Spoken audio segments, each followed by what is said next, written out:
Bismillahirrahmanirrahim. Cara memilih sahabat. Di dalam memilih sahabat, hendaklah engkau perhatikan syarat-syarat bersahabat. Maka jangan engkau bersahabat kecuali dengan orang yang layak untuk dijadikan sahabat. Dalam hal ini Rasulullah SAW bersabda, yang artinya seseorang itu mengikut agama atau cara hidup sahabatnya. Oleh karena itu, hendaklah seseorang kamu melihat terlebih dahulu siapakah yang patut dijadikan sahabat. Maka apabila engkau mahu mencari sahabat yang engkau akan jadikan ia sebagai pembantu di dalam menuntut ilmu dan di dalam urusan agamamu dan duniamu, maka hendaklah engkau tuntut daripadanya atau engkau pastikan pada dirinya ada 5 syarat. Yang pertama, orang yang berakal. Maka tidak ada kebaikan bersahabat dengan orang yang bodoh, karena akibatnya akan membawa kepada permusuhan dan menyakitkan hati. Dan paling baik yang engkau dapatkan daripadanya ialah engkau terselamat daripada mudaratnya, sedangkan ia berusaha untuk membawa manfaat kepadamu, karena musuh yang berakal itu lebih baik daripada sahabat yang bodoh. Sayyidina Ali bin Abi Thalib radhiyallahu anhu pernah berkata, dan jangan engkau bersahabat dengan orang yang bodoh. Jauhi akan dia. Berapa banyak orang yang jahil yang telah membinasakan orang alim ketika ia bersahabat dengannya. Seseorang itu akan dinilai mengikut tingkatan sahabat yang ia berjalan dengannya. Karena bagi segala sesuatu ada ukuran dan keserupaannya. Maka begitulah halnya hati yang menyerupai hati yang lain. Ia akan menunjukkan hubungan ketika adanya pertemuan atau persahabatan. Yang kedua, orang yang baik akhlaknya.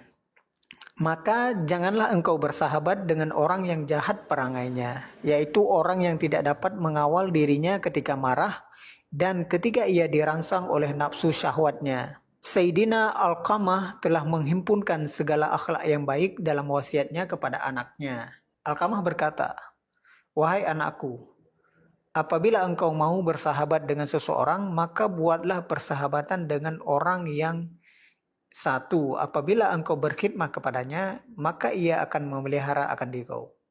Kedua, apabila engkau bersahabat dengannya, maka akan bertambah nilai dirimu. Yang ketiga, apabila engkau ditimpa kesusahan, ia akan turut sama menanggung kesusahanmu. Yang keempat, apabila engkau menolong akan dia, niscaya ia akan membalas kebaikanmu. Yang kelima, apabila ia melihat akan kebaikan daripadamu, niscaya mengambil kira ia akan dia.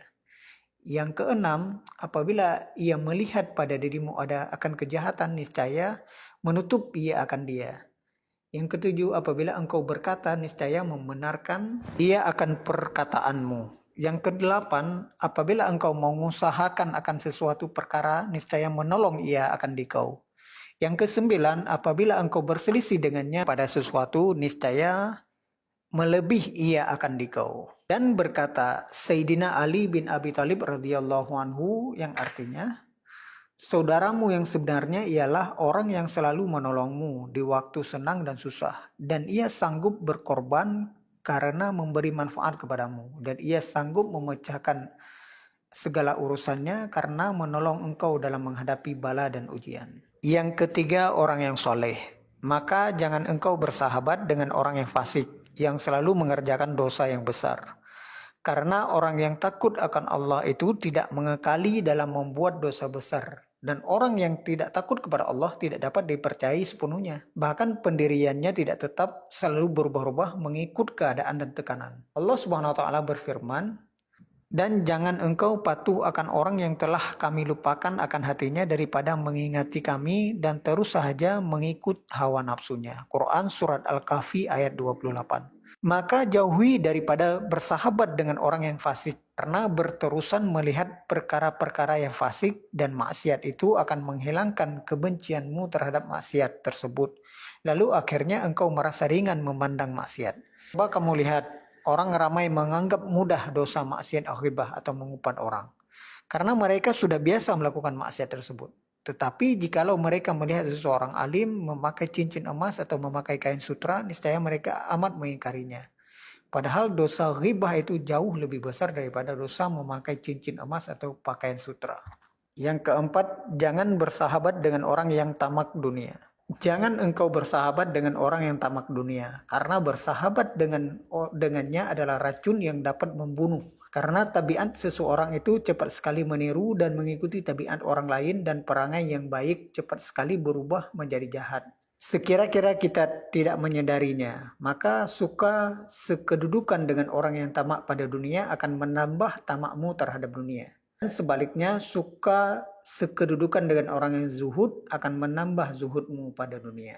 Yang kelima, dengan orang yang benar. Maka jangan engkau bersahabat dengan orang yang pendusta. Barangkali ia akan menipu engkau, karena ia laksana fata morgana yang seakan-akan mendekatkan yang jauh atau menjauhkan yang dekat.